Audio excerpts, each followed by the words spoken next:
Societies are groups of people living together in organized communities, and they have developed differently throughout history. Sociologists classify societies based on how they manage resources, evolve socially, and met their basic needs.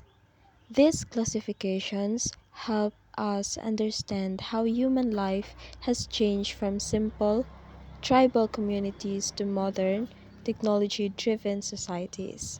By studying the types of societies, we learn how people have adapted to their environments, created systems of leadership, and developed ways to survive and thrive across time. Pre-class societies are the earliest forms of human communities. They are characterized by communal ownership of property, where everything was shared among the group. There was no private property or formal class system, and labor was divided based on basic rules such as hunting, gathering, or caring for children. These societies were typically small and lived a nomadic lifestyle. Examples include ancient clans and tribes. Asiatic societies are communities where people are usually economically self-sufficient, meaning they produce what they need on their own. Leadership in these societies is often despotic and powerful, with rulers having full control over the land and the people. These societies rely heavily on agriculture and have strong centralized governments. Unlike pre-class societies, they already have systems of governance and social order. Ancient societies were more developed and organized than earlier societies. They had structured governments, established religions, and clear social classes. These societies were known for their achievements in infrastructure, arts, science, and technology. Examples include the ancient civilizations of Egypt, Mesopotamia, and China. Wealth and power were often controlled by a few, and the division of labor became more complex. Feudal societies existed during the Middle Ages and were based on a system of land ownership and loyalty. Land was owned by kings or nobles, and peasants or serfs worked the land in exchange for protection. Society was divided into strict social classes with little chance of moving up. Power was held by the landowners, and the economy was mainly agricultural. This system relied heavily on loyalty, hierarchy, and military service. Democratic societies are based on freedom, equality, and participation. People have the right to vote, express their opinions, and choose their leaders. Everyone is given the opportunity to improve their lives through education, business, or employment. The government is run by the people and for the people, and laws are created to protect individual rights and ensure fairness. This type of society promotes freedom of speech, justice, and equal opportunity. These societies existed in societies where two classes of people appeared.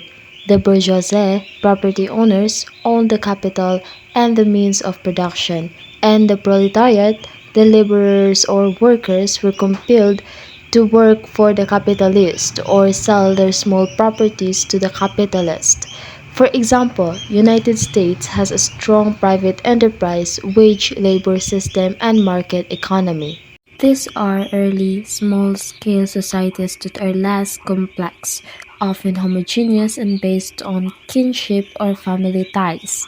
They typically rely on subsistence activities such as hunting, gathering, or basic agriculture. Compound societies are complex social structures where people are grouped into classes or castes, and power is concentrated in the hands of a few, such as kings, priests, or landlords. These societies go beyond small kinship groups and begin forming states, empires, and kingdoms. Compound societies are more advanced than simple societies but not yet fully industrial or capitalist. They usually appear in the ancient or feudal stages and are characterized by social stratification, centralized authority, and specialized rules. Militant societies show how societies can evolve not only through technology or economy, but also through power structures and conflict. Understanding this helps us recognize the role of warfare and control in shaping early civilizations. Industrial societies are a crucial stage in the evolution of human society, representing modernization, urban growth, and technological progress. They paved the way for today's post industrial and information based societies.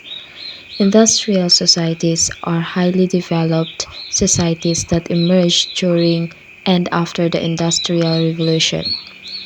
In the evolutionary view, they come after agricultural and feudal societies, marking a major shift from manual labor and farming to machine based production, urban living, and technological advancement. Doubly compound societies represent the peak of structural complexity in human social evolution.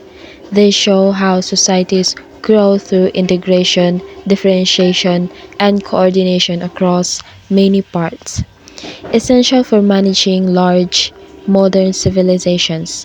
Post-industrial society is a society that has evolved beyond the industrial stage.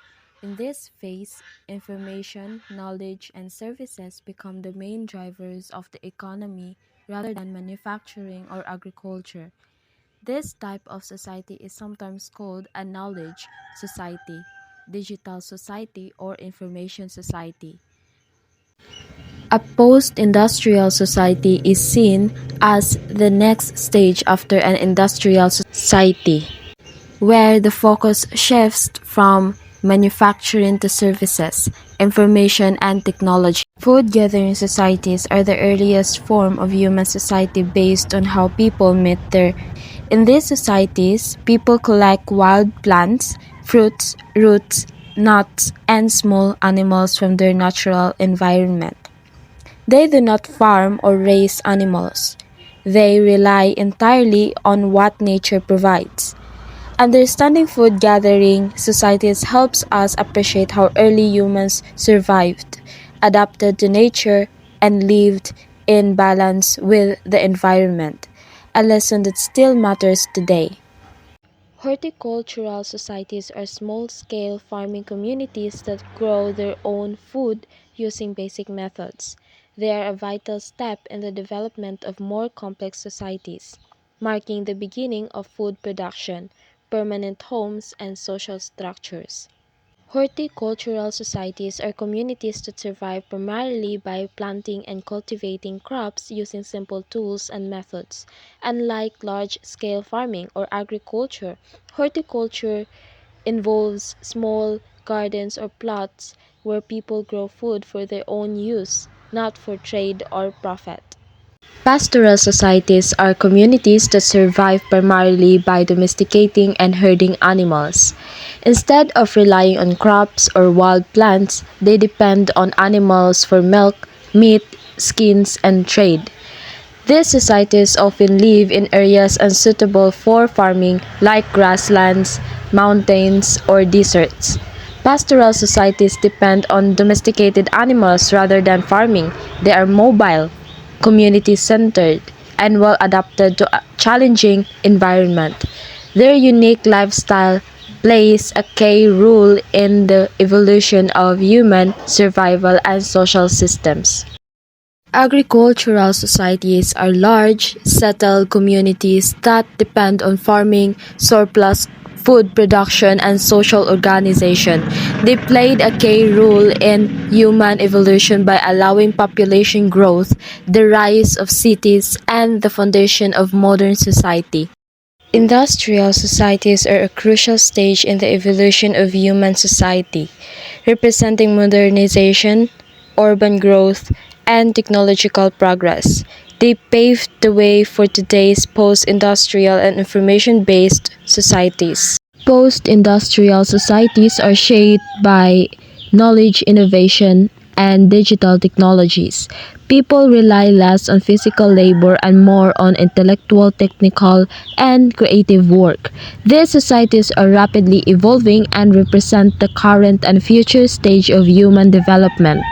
Hello everyone! So today I will show to all of you the unique aspect of societies that I like, which is the food gathering.